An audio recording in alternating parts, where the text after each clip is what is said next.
ఈ రోజు ఏంటో తెలుసు కదా? తెలుసు. మరి తెలిసి ఎందుకు రాలేదు?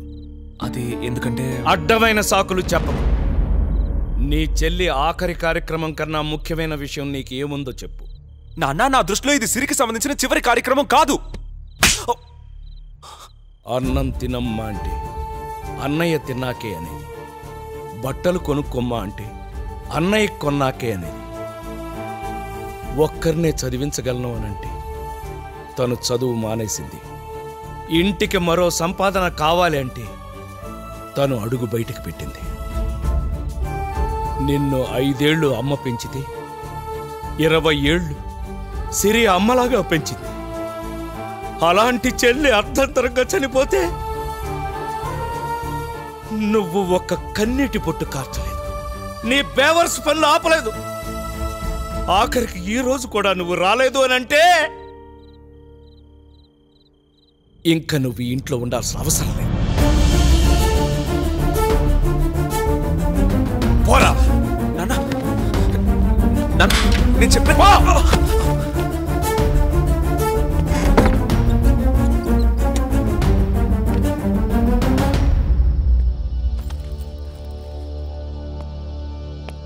ఎక్కడికి వెళ్ళమంటావు?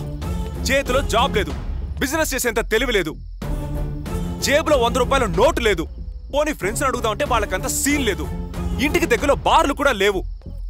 అయినా తెగించి వెళ్దాం అనుకుంటే ఒకవైపు చలి, మరోవైపు దొంగలు, ఇంకోవైపు పోలీసులు. నేను వెళ్ళను, నా వల్ల కాదు. తలుపు తెరువు నాన్నా. నాన్నా,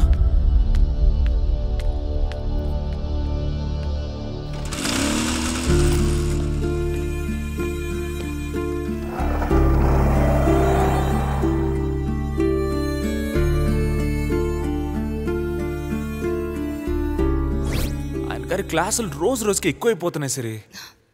నువ్వు లేకపోతే నేను అసలు ఇంటికి కూడా రాను. నాన్న చెప్పేది నీ మంచికే కదరా. నాకు మాటివ్వు, ఎట్టి పరిస్థితుల్లోనూ ఇల్లు వదిలి వెళ్ళని. నా మీద ఒట్టేసావు, గుర్తుపెట్టుకో.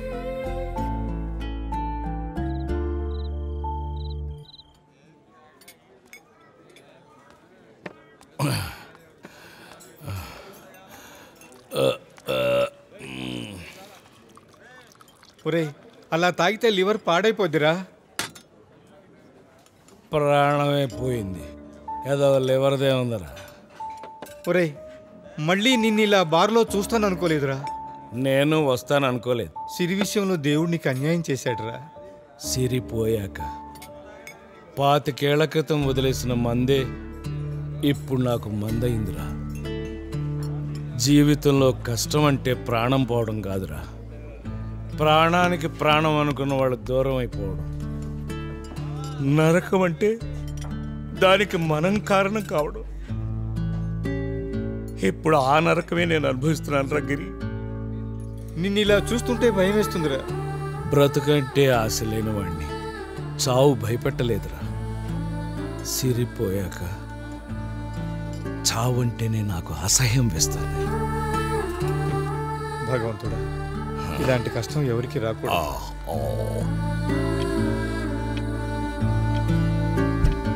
నాన్న ఈ టైంలో ఎక్కడికి వెళ్ళి ఉంటాడు? చెప్పన్నా.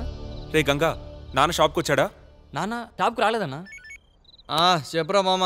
రే డోలు, నాన్న ఏమైనా కనిపించాడా? మా నాయనే చూడలేదు, మీ నాయన ఎట్లా చూస్తా? అరే మావ, చిన్న విషయం, హాఫ్ ఉంది. వచ్చేటప్పుడు గ్రిల్ చికెన్ ఏమైనా పట్టుకోసావా మంచింకి?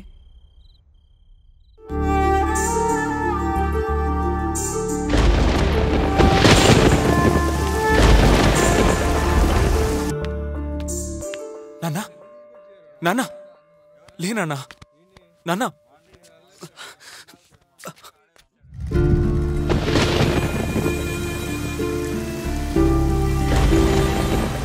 నువ్వు పోయినప్పుడే నేను పోదాం అనుకున్నానమ్మా, కానీ ఆ బేవర్స్ గాడి కోసం బతుకున్నాను. ఎంతైనా కొడుకు కదమ్మా.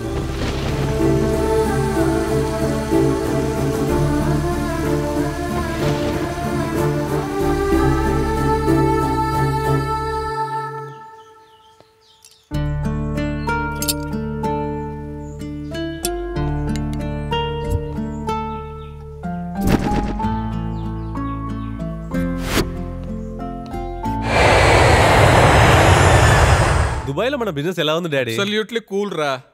మన కాలేజీలో ఫ్యాకల్టీ అంతా బానే ఉన్నారు కదా? అంతా బానే ఉంది, మొత్తం మమ్మీ చూసుకుంటుంది. నేను ఓన్లీ లెసన్స్ మాత్రమే చెప్తాను. అయితే పర్లేదు, బాగుంటుందిలే. Daddy how are you? బాగున్నానమ్మా. కాలేజీ నుంచేనా? yes dad. What about Rahul? No dad, నాకు నచ్చలేదు. రాహుల్కి ఏం తక్కువ?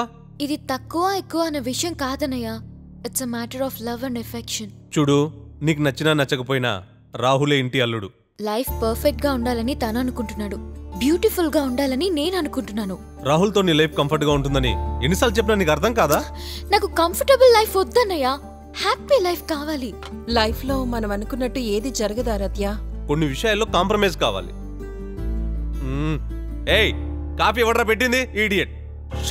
రే, అరకప్పు కాఫీ విషయంలోనే నువ్వు కాంప్రమైజ్ అవ్వట్లేదు. ఆఫ్ ది లైఫ్ అది కాంప్రమైజ్ ఎలా అవుతుందిరా బంగారం? నీ స్కూలింగే నీ ఇష్టం లేకుండా జరగలేదు. నీ పెళ్లి ఎలా జరుగుతుంది అనుకుంటున్నావు? రాహుల్ని మర్చిపో.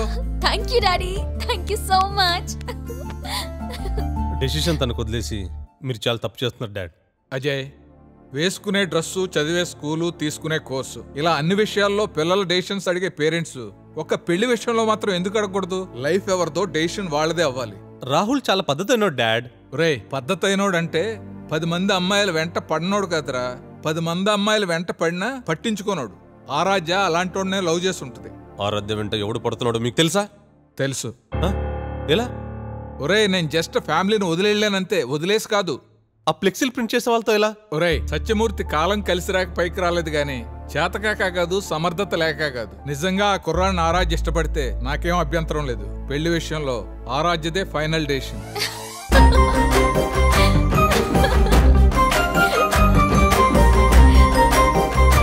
నీ గ్రీనరీ అద్దిరిందే.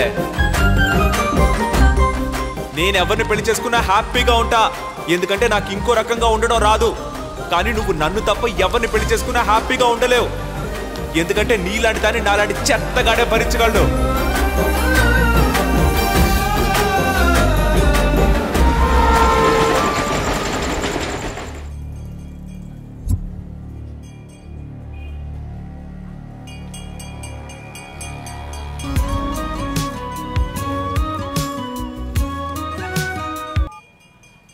హలో, లక్కీ గారు ఉన్నారా అండి?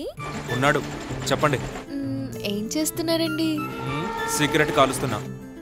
సిగరెట్? I hate smoking. నాకు అస్సలు సిగరెట్ అంటే పడదు.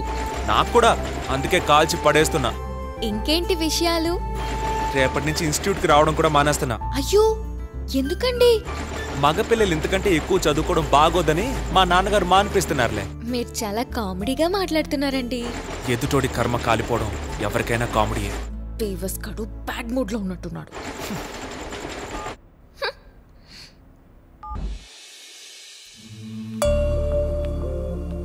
మీ అన్నయ్య క్లాస్ రూమ్లో తాగి తందనాలాడాడంట. ఆహా, ఎంత మంచి కొడుకును కన్నావని ఆ ప్రిన్సిపాల్ ఫోన్ చేసి నా క్లాస్ పీకాడు. వీడేదో చదివి బాగుపడతాడని కోచింగ్లో జాయిన్ చేశాను, ఫీజు దండగా. ఏంటి నాన్న పండగ పూట కూడా? నేను చెప్పాను మీకు గ్రూప్స్ కోచింగ్ తీసుకుంటానని. ఎవరికి ఏది ఇష్టమో అది చదువుకోనివ్వాలి. మీ ఇష్టాన్ని మా మీద రుద్దితే ఇలాగే ఉంటది. తమరికి ఏది ఇష్టం బాబు? నేను డిగ్రీ చదువుతానంటే వాడెవడో బీటెక్ చేరాడని నన్ను బీటెక్ లో చేర్చావు. సరే, మీకోసం బీటెక్ నే ఇష్టపడి చదివా. మళ్ళీ మీ ఫ్రెండ్ కొడుకు ఎవరో గ్రూప్స్ రాస్తున్నాడని నన్ను రాయమంటున్నావు. అయితే తప్పంతా నాదేనంటావా? మరి కాదా? నాకు క్లారిటీ ఉంది, నా దాన్ని నన్ను వదిలేయండి. ఏంట్రా నీ క్లారిటీ ఉంది? ఏంట్రా నీ క్లారిటీ ఉంది? ఆగండి నాన్న, మీరు ఇలా అరిస్తే మీ ఆరోగ్యం ఏమవుతుంది? లక్కీ, నువ్వు నోరు మూసుకో. ఆ కార్తీక్ని చూసైనా నేర్చుకోరా. నీది వాడిది ఒకే వయసు కదా, వాడికి నీకేమైనా పోలికుందా? ఎందుకుండాలి? అయినా అందరూ ఒకలా ఉండరు. ఎవడి టాలెంట్ ఆడిది. నీ టాలెంటేగా. నీ టాలెంట్ ఏంటో నాకు బాగా తెలుసు. ఇక మీదట నీ మీద ₹1 కూడా ఖర్చు పెట్టను.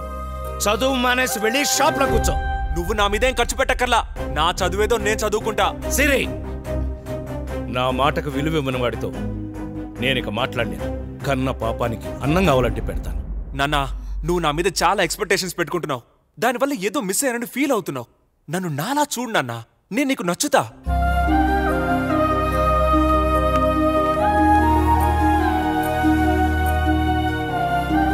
కొడుకుతో పాటే తండ్రి పుడతాడు. అదే కొడుకు ఎదురు తిరిగితే ఆ తండ్రి చనిపోతాడు. చచ్చిపోవడం అంటే గుండాకిపోవడం మాత్రమే కాదు, గోల్కి దూరం అవ్వడం కూడా. అది మా నాన్న అర్థం చేసుకుంటే బాగుండేదనిపించేది. అన్నయ్య,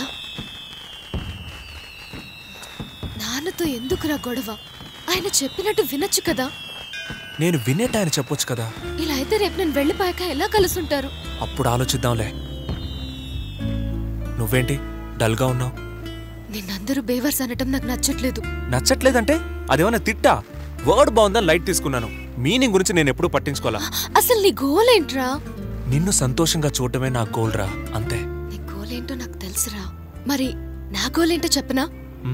నువ్వు నాన్నను మెప్పించి ఆయన మనసు గెలిచి కాలేజ్కి రెడీ అవుతుంటే, నాన్న నీకోసం బయట వెయిట్ చేస్తూ తన స్కూటర్ మీద నన్ను ఎక్కించుకుని తీసుకెళ్తుంటే, నేను గుమ్మల్లో నిల్చొని నీకు టాటా చెప్పాలి. ఏంటి ఇది చిన్నపిల్లలాగా? చూడు సరి, లైఫ్లో ఎప్పుడూ 2 రకాల మనుషులే హ్యాపీగా ఉంటారు. ఒకటి ఫ్యూచర్ ఏంటో తెలియనోడు, 2 ఫ్యూచర్ ఏదైనా ప్రిపేర్ అయి ఉన్నాడు. నాన్న నేను మొదటి రకం అనుకుంటున్నాడు, కానీ కాదు, నేను 2వ రకం. కంగారు పడకు. సరే రా, క్రాకర్స్ కలుద్దాం.